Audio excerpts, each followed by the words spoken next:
ஓம் சாந்தி. தாமரை. என்ன தாமரைன்னு தலைப்பு போட்டிருக்கிறேன் அப்படின்னு நினைக்கிறீங்களா?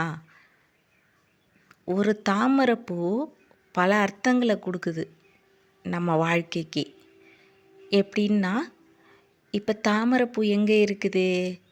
எங்கேயாவது சேறு குளமாக இருக்குது இல்லையா? அந்த இடங்களில் தான் தாமரைப்பூவே நிறைய பூக்கும். ஆனால் அந்த பூவை விஷ்ணு மகாலட்சுமிக்கு அதிகமாக செலுத்துவாங்க.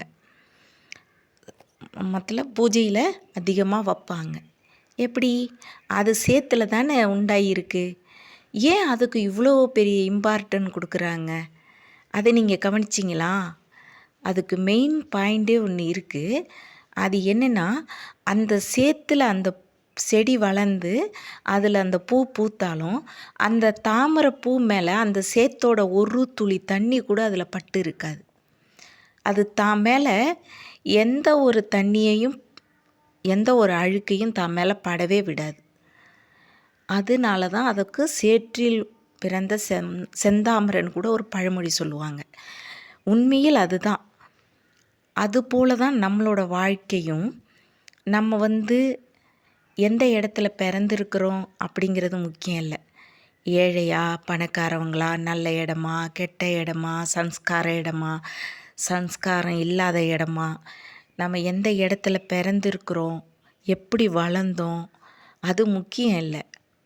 ஆனால் நம்மளாலையும் ஒரு தாமரைப்பூ போல் வாழ முடியும். எப்படி சேத்துலேயே இருந்தாலும் அதுதான் கடவுளோட இடத்துல முக்கிய பங்கை வகிக்குது. அதே போல் நம்மளும் இந்த உலகத்தில் நம்மளாலையும் அந்த மாதிரி ஒரு முக்கிய பங்கை வகிக்க முடியும்.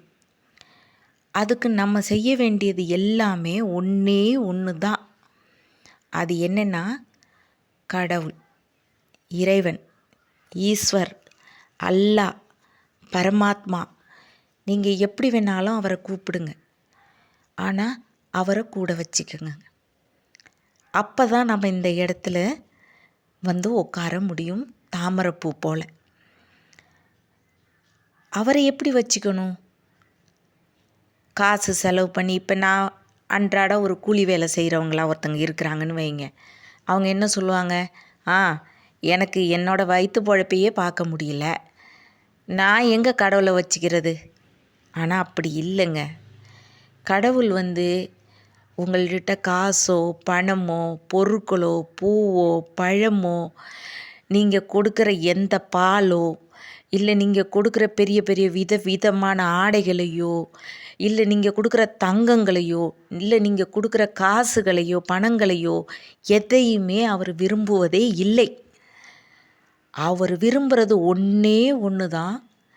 அவரை உங்கள் இதயத்தில் வச்சுக்கோங்கன்னு. உங்களோட இதயத்தில் அவருக்கு முக்கியத்துவம் கொடுங்க.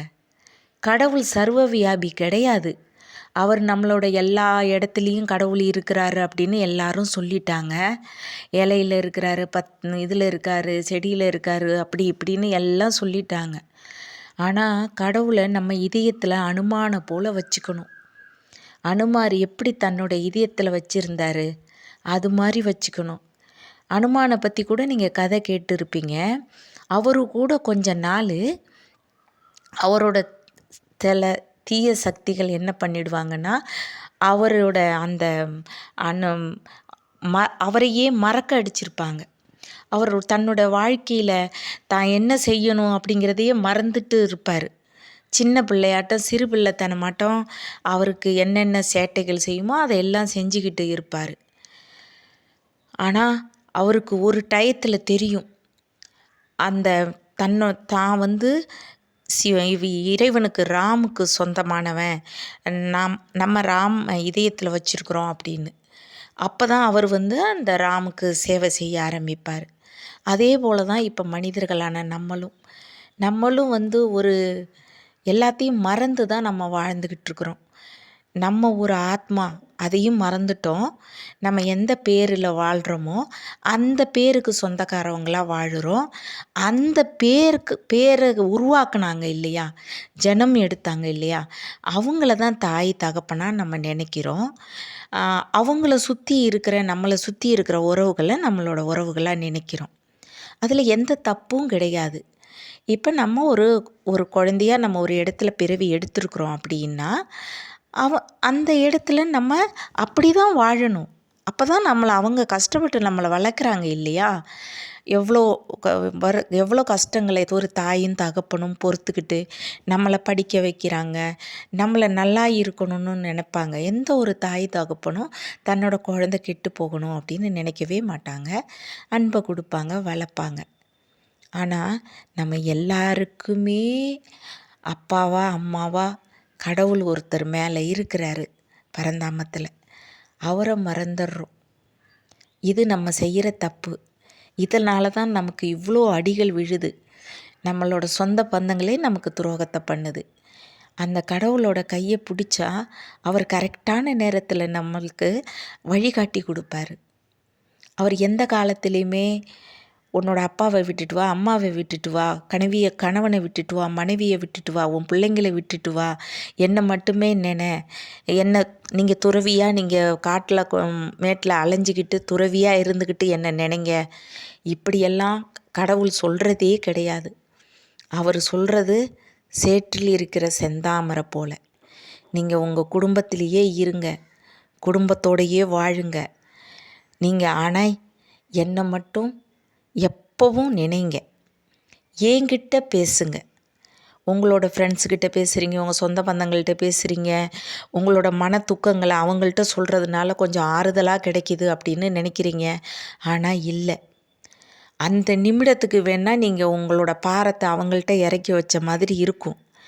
ஆனால் அந்த பாரத்தை தாங்குகிற அளவுக்கு அந்த சக்திகிட்டையும் அவ்வளோ சக்தி இருக்காது.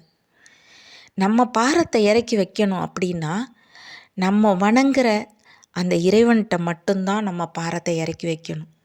நம்ம அவர்கிட்ட இறக்கி வச்சிட்டோன்னு வச்சுக்கோங்களேன், அதுக்கு பிறகு அவரை நம்பி இறக்கி வைக்கணும். ரெட்டை மனசாலாம் இல்லாமல் முழு மனசாக இறக்கி வச்சிட்டோன்னு வச்சுக்கோங்களேன், அந்த பிரச்சனையிலேருந்து உங்களை அவர் எப்படி வெளியில் எடுப்பாருன்னே தெரியாது, யார் மூலயமா எடுப்பாருன்னே தெரியாது. ஈஸியாக நீங்கள் அதிலேருந்து வெளியில் வந்திருப்பீங்க. ஆச்சரியப்படுவீங்க, என்னடா அது நமக்கு இவ்வளோ பெரிய பிரச்சனையாக இருந்துச்சு, ஆனால் இப்போ அது ஒன்றும் இல்லாமல் போயிட்டு மழை போல் வந்தது கடுகு போல் போயிட்டு அப்படின்னு நினைப்பீங்க. இதுதான் உண்மை. அதனால் தாமரைப்பூ போல் வாழ கற்றுக்கங்க. தாமரைப்பூ போல் வாழணும் அப்படின்னா உங்களுடைய இதயத்தில் கடவுளுக்கு ஒரு இடத்த கொடுக்கணும். நீங்கள் ஆஃபீஸில் இருந்தானே, வீட்டில் இருந்தானே, எவ்வளோ பிஸியாக இருந்தானே, அவர்கிட்ட கொஞ்சம் டைம் கொடுத்து அவர்கிட்ட பேசிக்கிட்டு இருங்க. உங்களுக்கு யாருக்கிட்டையாவது ஃபோன் பண்ணி பேசணும் அப்படின்னு நினச்சிங்கன்னா ஒன்றும் இல்லை, ஹலோ அப்பா, இறைவனை நினச்சிக்கோங்க. அவர்கிட்ட உங்கள் கதைகளை மொத்தத்தையும் சொல்லுங்கள். உங்கள் மனசில் நடந்த நீங்கள் செஞ்ச தவறுகள் எல்லாத்தையுமே அவர்கிட்ட சொல்லுங்கள். பாருங்கள் உங்களை எப்படி அதுலேருந்து வெளியில் எடுக்கிறாருன்னு. நீங்கள் மற்ற மனிதர்கள்ட்ட சொல்கிறப்ப நம்ம மேலேயே நம்ம சேத்தை இறச்சிக்கிற மாதிரி தான் அந்த விஷயம்.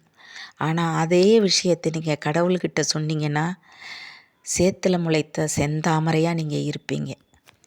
ஓம் சாந்தி. தேங்க்ஸ் பாபா.